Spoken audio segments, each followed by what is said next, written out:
Identificar mentiras de preto é uma das minhas especialidades. É um dom. Por isso, aconselho que você não faça perder o nosso tempo e responda apenas com a verdade para que possamos terminar logo com isso. Nome, idade e nação. Sou Benedito, 50 anos, um pouco mais ou menos. Sou africano de Angola. Ocupação? Barbeiro sangrador. Nome e residência do seu senhor. Meu senhor é Deus. Sou preto forro há 10 anos e... Deixa de mentiras, preto. A primeira coisa que todo preto faz quando consegue a liberdade é calçar os pés e eu não te vejo de sapatos. Eu sempre andei descalço. Nenhum sapato nunca me serviu. Pare de insistir na mentira e diga logo o nome do seu senhor. Ou por acaso és um preto fujão? Eis a minha carta.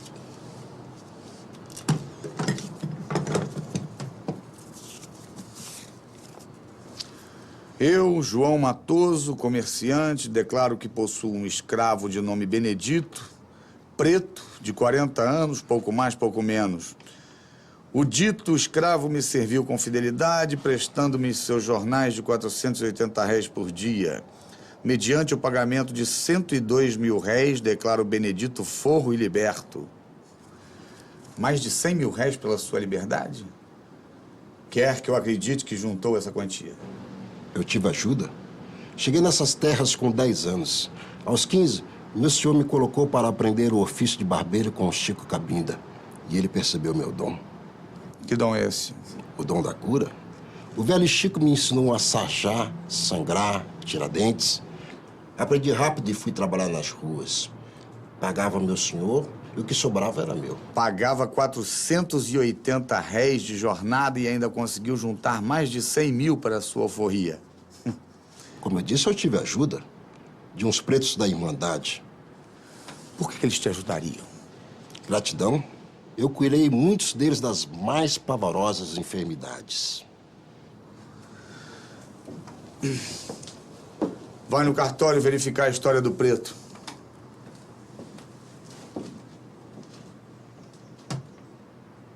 No período de 1808 a 1821, e mais se quiserem, até 1831, o Rio de Janeiro conheceu o maior número de chegada de escravos de sua história.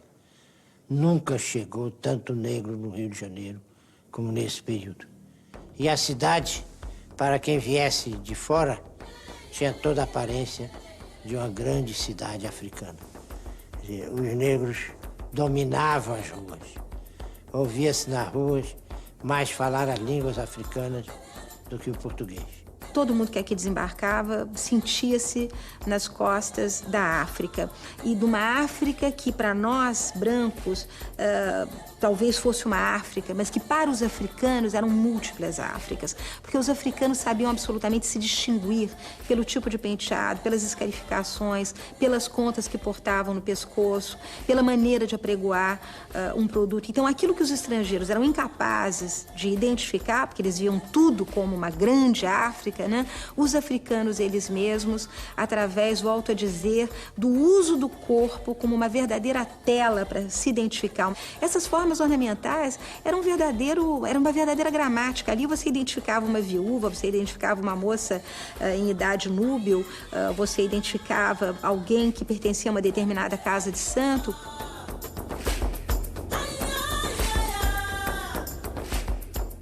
Havia um tipo de escravos urbano muito especial, que era o chamado escravo de ganho.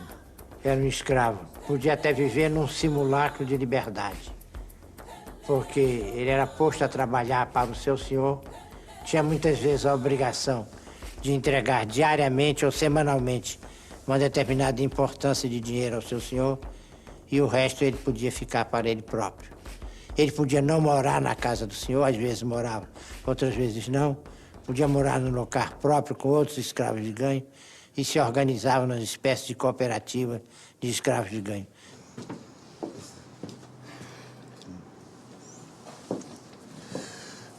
Parece que a sua carta está registrada em cartório, Benedito, e você de fato é forro como diz. Mas não vai escapar da devassa. O seu compromisso com a verdade ainda continua. Sim, senhor. Você diz que é barbeiro sangrador, certo? Sim. Para exercer a função de barbeiro sangrador, você precisa da autorização da Fisicatura Mor? Sim, senhor. Eu prestei exames na Fisicatura. Tive que discorrer sobre as 42 veias que podem ser sangradas. 18 na cabeça, 12 nos braços e 12 nos pés. Tive que discorrer, por exemplo, que as veias atrás das orelhas são sangradas para curar catarros antigos e chagas na cabeça. O sangramento embaixo da língua é para dores de garganta. Não foi fácil, senhor, mas fui aceito. E quanto às ervas e plantas que encontramos em sua loja? São para fazer as minhas mesinhas? Barbeiros sangradores só podem fazer sangrias e deitar bichas, Benedito. Não podem receitar remédios. Senhor, eu não sou apenas um sangrador. Eu também sou um curandeiro autorizado. Eu posso aplicar em meus pacientes tisanas, ungüentos, cataplasmas. O senhor pode verificar na Fisicatura.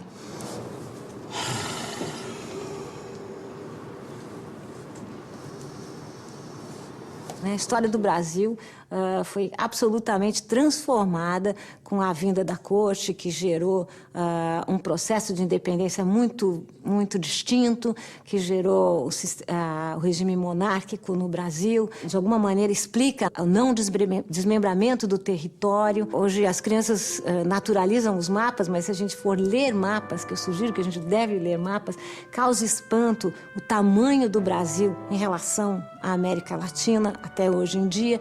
Ou seja, a vinda da família real, de fato, revolucionou a história futura do país. Em um ano, foi necessário dotar a colônia de uma série de instituições que ela absolutamente não tinha, né? A famosa mudança da metrópole, mesmo que transitória, gerou uma espécie de, como diziam os jornais mais satíricos da época, uma espécie de banho de civilização, né? Ou seja, era preciso trazer o tesouro, o exército, a justiça, a Casa da Moeda, todos os elementos que, nesse momento, faziam novo sentido nesse lugar chamado Rio de Janeiro.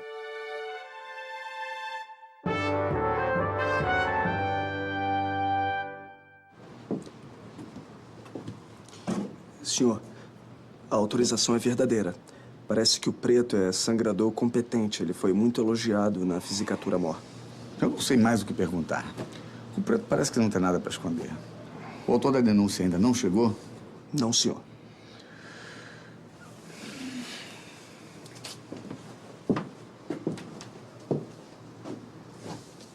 Ah, Benedito, Benedito. Por que nós não terminamos logo com isso? Você quer ir embora daqui, não quer? Eu quero também, senhor. Aliás, eu nem sei por que eu estou aqui. Mas vai saber.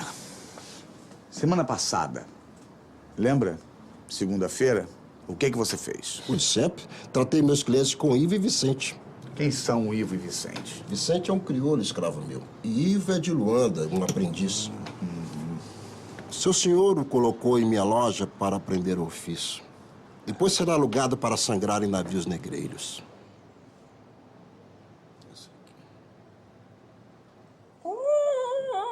Calma. Calma, segura. Calma, calma, calma. Ah, esse aqui. Esse aqui.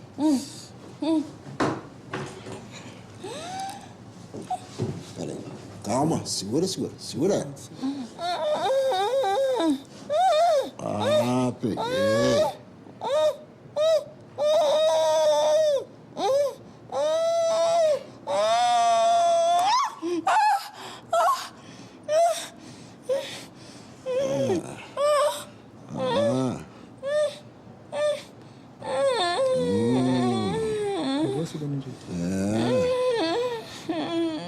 A segunda-feira começou como tantas outras.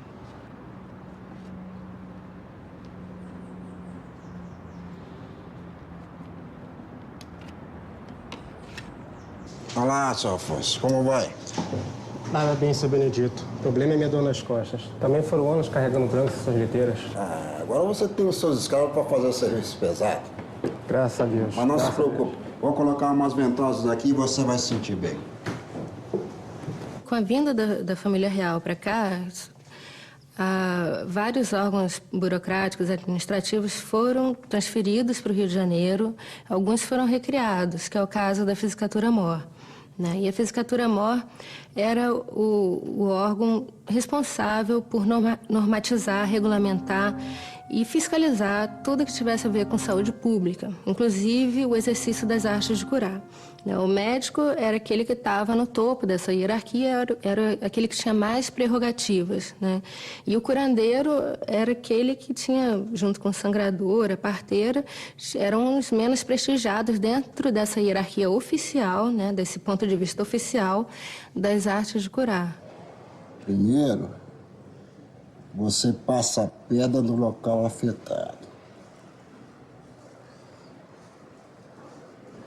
A faca. Depois, você faz um pequeno corte. Chifre. Aí depois você vem com esse chifre aqui, ó. Atendemos nossos clientes de sempre, como o Lourenço, liberto carregador de liteiras. Hoje é dono do seu próprio negócio. Aluga escravos para carregar em cadeirinhas e liteiras. Está ganhando muito dinheiro. Tá vendo? É fácil. Atendemos também o Afonso, um preto da Guiné que acabou de chegar a estas terras e não se conforma com a nova vida. A todo momento tenta fugir. O resultado é que sofre nas mãos do seu senhor. As chibatadas e os castigos são diários. Agora, o pobre decidiu que fugirá para um quilombo, lá para os lados da lagoa. Foi nessa hora que a Maria apareceu. Muito aflita, a mucama me pediu para ir olhar o seu patrão João Alencar, um português da corte do rei que havia sentido fortes dores no corpo há algumas semanas. Há 2 dias o português já nem levantava da cama ou abria os olhos e nenhum médico conseguia curá-lo. No caso dos sangradores, é uma atividade, né, uma prática super importante na época, né? E era prescrita pelos médicos, pelos cirurgiões, mas quem executava, em geral, essa atividade era escravos e os forros, né? E a maior parte desses escravos e forros eram africanos ou descendentes de africanos. Agora, também é interessante não só pensar esse ofício como um ofício que era relegado aos escravos e aos forros. É interessante pensar também esse ofício como uma escolha dos escravos e dos forros por um ofício que pudesse fazer com que eles melhorassem de vida. A gente observa casos de escravos que aprenderam a arte de sangria porque os seus proprietários encaminharam para que eles aprendessem, né? E eles começaram a atuar como escravos de ganho, né? Indo para a rua, para as praças, ganhando um dinheiro, né? Acumulando pecúlio. E ao longo de determinado tempo, né? Depois de alguns anos, ele conseguia comprar a sua liberdade.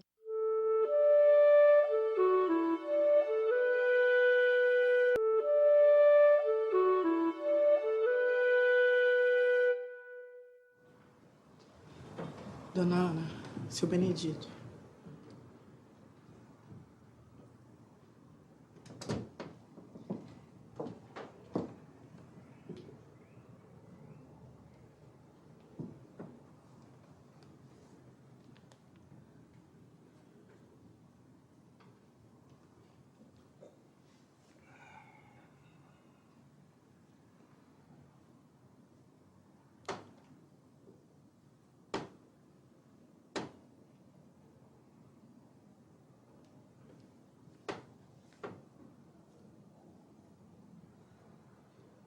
Dona Ana, terei que fazer uma sangria, desviando o fluxo sanguíneo para o lado oposto, evitando assim um derrame na parte afetada. Depois, deitarei bichas.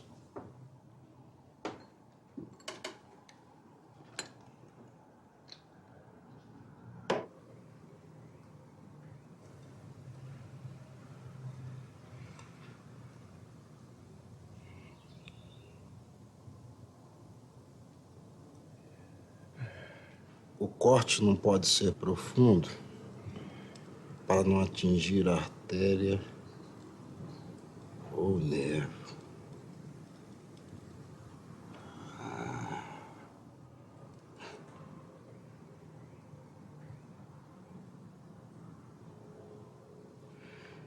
Dona Ana, as bichas ficam paradas chupando sangue.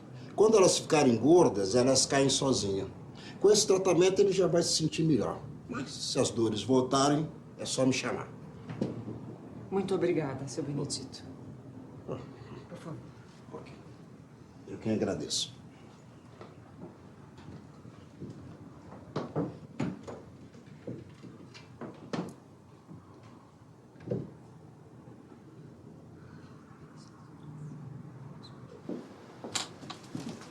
Senhor, o homem chegou.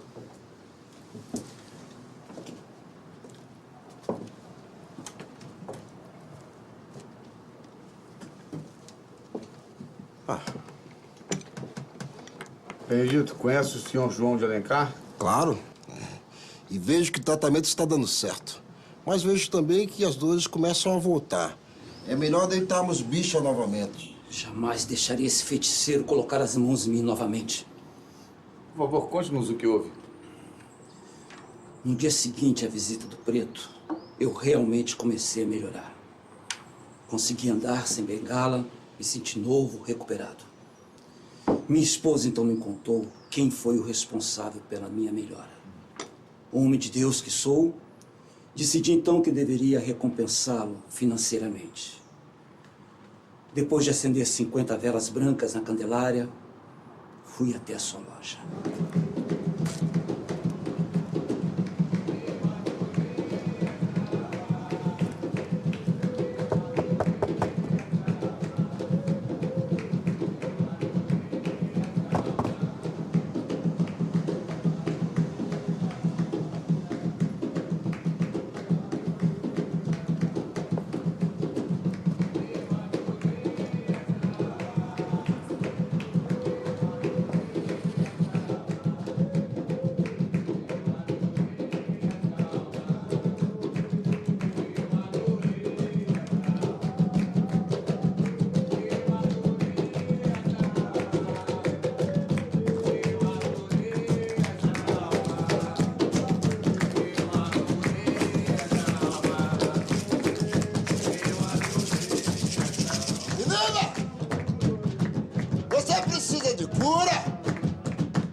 Quem vai curar sou eu.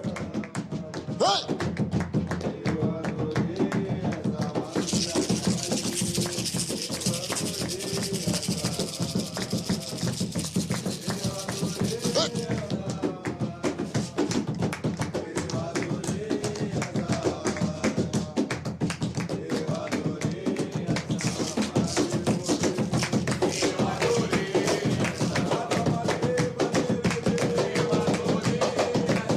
Nós vivemos uma sociedade laica e nos esquecemos do papel da religião nesse período. É sempre bom lembrar que, durante muitos séculos, as horas do dia não eram marcadas pelo relógio, mas sim pelo sino da igreja que tocava. A cidade acordava ao som não só de um disparo de um canhão que era, enfim, detonado aqui na Ilha das Cobras, mas também o bimbalhar dos sinos.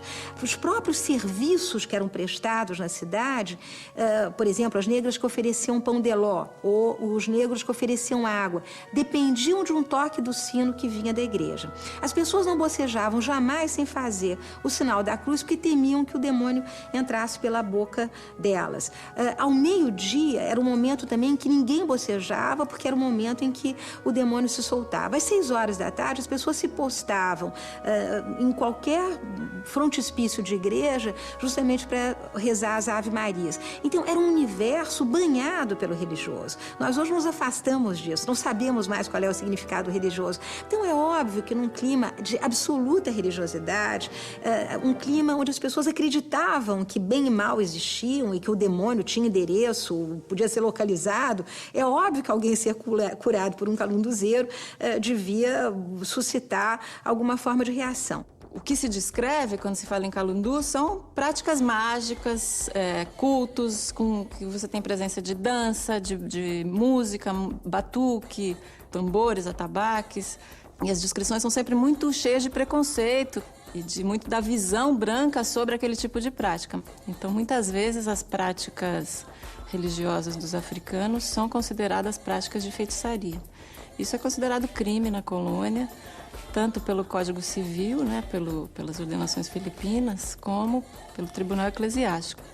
Então, prática de feitiçaria, adivinhações, pacto diabólico, adoração ao demônio, as mais variadas atividades são consideradas crime e são severamente punidas, né? A prática de feitiçaria, especificamente, é punida com morte, né? Pena de morte.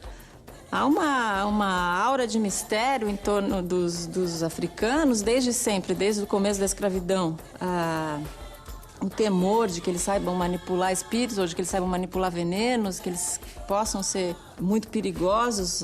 Sempre houve um grande temor em relação ao conhecimento tanto sobrenatural quanto ao conhecimento de ervas e de venenos que os africanos possuiriam. Então sempre se associou, desde a colônia, se associou muito à prática de magia, de feitiçaria, de envenenamentos aos africanos. E aos escravos, claro, porque os africanos eram escravos na colônia. Preto ingrato! Foi retirado do mundo selvagem para ser um homem civilizado, cristão, mas prefere ser um boçal, adorador do diabo. Minha cura é fruto de feitiçaria. Antes tivesse permanecido doente nas mãos de Deus do que são nas mãos do diabo. Eu não sou feiticeiro. Algumas doenças são causadas por espíritos malévolos e para curá-las, eu conto com o meu conhecimento e com a ajuda de Deus, jamais do diabo. Eu vi com os meus próprios olhos você em transe com o diabo. Eu sofro dessa doença, é o calundu. É uma doença. Quando eu vejo alguém com esse feitiço, seja branco ou seja preto, eu perco meu juízo. Ventos da adivinhação soprem em meus ouvidos quais mezinhas devo fazer. Pode ser uma beberagem de ervas ou de vinho ou papas de farinha. Eu só recobro meu juízo quando curo as pessoas dessa mandinga. Você considera isso uma doença? Doença? Isso é feitiçaria. É a doença do calundu. A primeira vez foi durante uma missa, anos atrás. Eu caí como se fosse morto. E atravessei para um outro lado do rio. Quando eu cheguei lá, eu vi um senhor. E ele me perguntou para onde eu queria ir. Eu disse que queria atravessar para outra margem. Então, ele secou o rio e eu atravessei. Quando acordei, o Chico Cabinda, que me ensinava artes da cura, me disse que aquele senhor era Deus. E que para me livrar da doença do calundu, eu deveria promover batuques e curar os doentes de espírito. O meu dom é uma dádiva de Deus. E em nome dele eu curo meus doentes. Blasfêmia! Heresia! Você é um desses pretos que os escravos pagam para fazer feitiçaria contra os senhores, amansando-os, por vezes até matando-os. A decisão é sua, senhor juiz. Espero que saiba o que está fazendo.